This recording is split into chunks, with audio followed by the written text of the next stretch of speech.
We have breaking news that answers a big question. Did Donald Trump have an advance motive to stage a coup? Did he plan to try to steal the election and stay in the office no matter what? Well, according to one of his guilty, now convicted Trump aides, one of his lawyers, the answer is yes. Credit to ABC News, which has first obtained this brand new footage that I'm about to play for you. This is former Trump campaign attorney Jenna Ellis in what is called a proffer session. That is where she's speaking to prosecutors in the RICO case, but this is before the footage you have seen that has aired, which was when she ultimately confessed and apologized for the crime that she confessed to. But this is broader and in some ways more legally important because it goes beyond her conduct to the motive and the potential criminal intent of defendant Donald Trump himself. And remember, he has a pending RICO case on this very issue. Ellis telling those Georgia RICO prosecutors in this video about a conversation she had with Trump aide Dan Scavino. He said to me in a kind of excited tone, well, we don't care and we're not going to leave. And I said, what do you mean? And he said, well, the boss, meaning President Trump, and everyone understood the boss. That's what we all called him. He said the boss is not going to leave under any circumstances. We are just going to stay in power. And I said to him, well, it doesn't quite work that way, you realize. And he said, we don't care. The boss, Donald Trump, now a RICO defendant, was going to stay in power, according to those plans discussed by two aides there, no matter what. Ellis is now a convict. She confessed memorably in that Georgia case. This is footage you see on the screen of her reading her apology statement in court. She is available to testify against others. And now we are getting, for the first time tonight on video, more detail about the kind of testimony she could give. And remember, legally, if she wanted to later walk away from that, well, guess what the prosecutors are going to do? They're going to pull up the video I just played you, and they're going to play it for the jurors, no matter what she says in the future. I am joined by history professor Tim Snyder, author of the book On Tyranny, 20 Lessons from the 20th Century.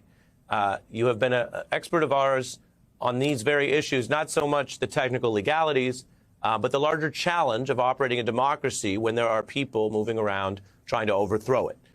What do you see here in the way Donald Trump, who's trying to run to get back into office, is acting, and the counter-pressure from the legal process as we learn the evidence against him, which is tonight coming from his own lawyer?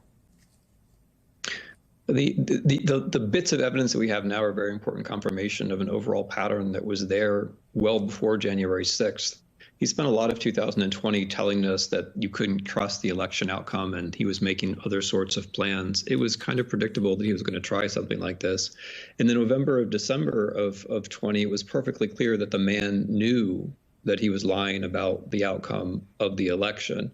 And what we have here is further confirmation that he doesn't really think that elections matter.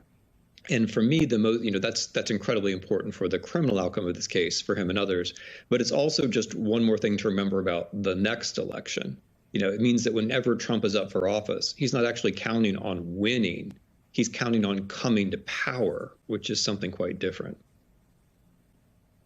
Right. You're sort of clinically reminding people of that distinction, which is unfortunately quite relevant at an emergency level as we go into another election with him involved.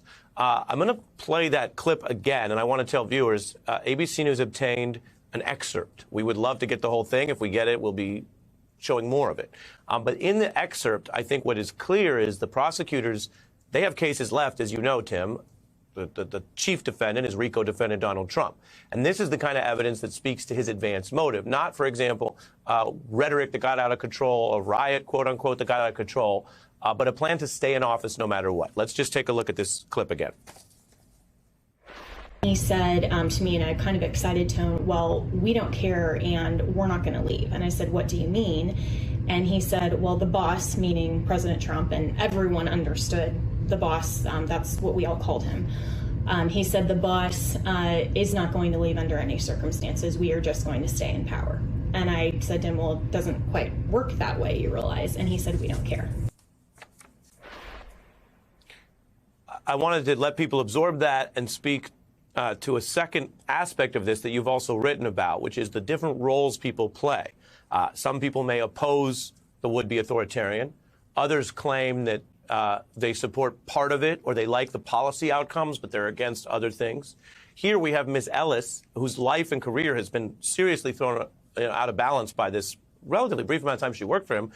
In her telling, Tim, she was trying to remind them, well, that's not how it works, i.e., she didn't say that she was there at the time to break the law. The prosecutors in the RICO case is that other people in that room or in that conversation, Tim, already knew the plan was to break the law. How important is it for us as a society to keep track of who is playing what role and whether these so-called halfway enablers are different? Yeah, that's a hugely important point, Ari, because what you see in the atmosphere around what Jenna Ellis is saying is that there are a very large number of people who are in on this. There are a large number of people who know that he lost, who were planning for that loss, and after the loss, we're planning to take power. And so naturally, what you do when you prosecute is you kind of try to find the circle, where the people at the edge of the circle are the ones who will talk to you, even though they certainly have done something wrong, and are capable of finding the language to admit that they've done something wrong. And then inside the circle, you try to get the people who have done the worst things and who can't find that language because, unlike Ms. Ellis, perhaps, they don't really believe in the rule of law. And so that's the circle that the prosecutors, as I understand, are trying to draw. And it's really important. I just want to emphasize the point, looking forward, because they did a pretty bad job with this coup attempt, but they've had a lot more time to think about it for the next time. And if we know for sure that they don't care about elections, and this is the kind of thing they plan, it really should influence how we think about the election of 24. We showed you some of Jenna Ellis. You're going to see here Sidney Powell's proffer session as she recounts to Georgia prosecutors how RICO defendant Trump reacted when he was told repeatedly by different aides that he lost. Were you ever around when anyone, told Donald Trump that he had lost the election? Oh, yeah. Who?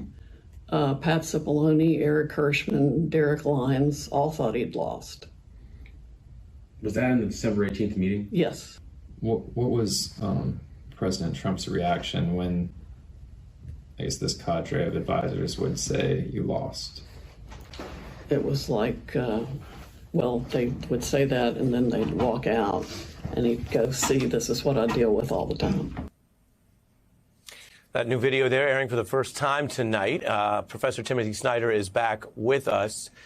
Any of your thoughts, sir, on what we're seeing there? Sidney Powell was a key figure in what was an organized coup conspiracy, as well as anything you wanted to say about the question I raised before the break. What is the best way to deal with these both authoritarian tactics, what Trump was saying over the weekend, if we want to be part of the rule of law community? Well, briefly on the video, I mean, it confirms this, it reminds us that we're in this world of the big lie. Trump knows he's lying. He's being told he's lying, and the people he draws to him, who are now fighting with each other, like Powell and Giuliani, he's drawing to him this world of fantasists. Who Powell herself says she didn't really have any evidence. It just kind of felt to her like maybe he had won. But on this larger question, which strikes me as really important, I think there are three things going on in Trump's recent statements that feed on each other. The first level is dehumanizing the opponent, calling people vermin, saying that some people poison the blood of other people.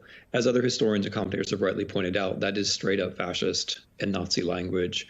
But that dehumanization serves a certain political point. It allows you, number two, to say, we have to declare a state of exception. The normal rules don't apply. Something so awful is going on in our country that we have to, for example, invoke the Insurrection Act on day one. And that, in effect, opens a general legal state of exception where you can do whatever you want to do, which, by the way, is also very similar to how Hitler established full power in Germany. And then number three, once you have this general legal state of exception, all kinds of things you can do, but the next step is some kind of physical zone of exception. And again, Mr. Trump has helped us out by saying that he would like to establish a massive series of concentration camps for people he considers to be illegal immigrants. Concentration camps are classical physical zones of exception, physical places that are outside the law. And of course, once you have them for one purpose, it's a pretty small step to start using them for other purposes. So that would be my first summary of the things he said in the last few days. very important, and you're, again, drawing on historical precedent. With that quote, and again, we've discussed when and how we actually show this stuff, it's important enough that people hear. So we have the quote. This is a rally that Trump did over the weekend. This is a kind of a warning for viewers. What you're about to see is what Professor Snyder has given us some context and warning for, this idea of calling other American opponents, people who you disagree with, vermin, and the rest of the way you explained it. So this is Trump at a rally. Let's take a look. We pledge to you that we will root out the communists, Marxists, fascists, and the radical left thugs that live like vermin within the confines of our country.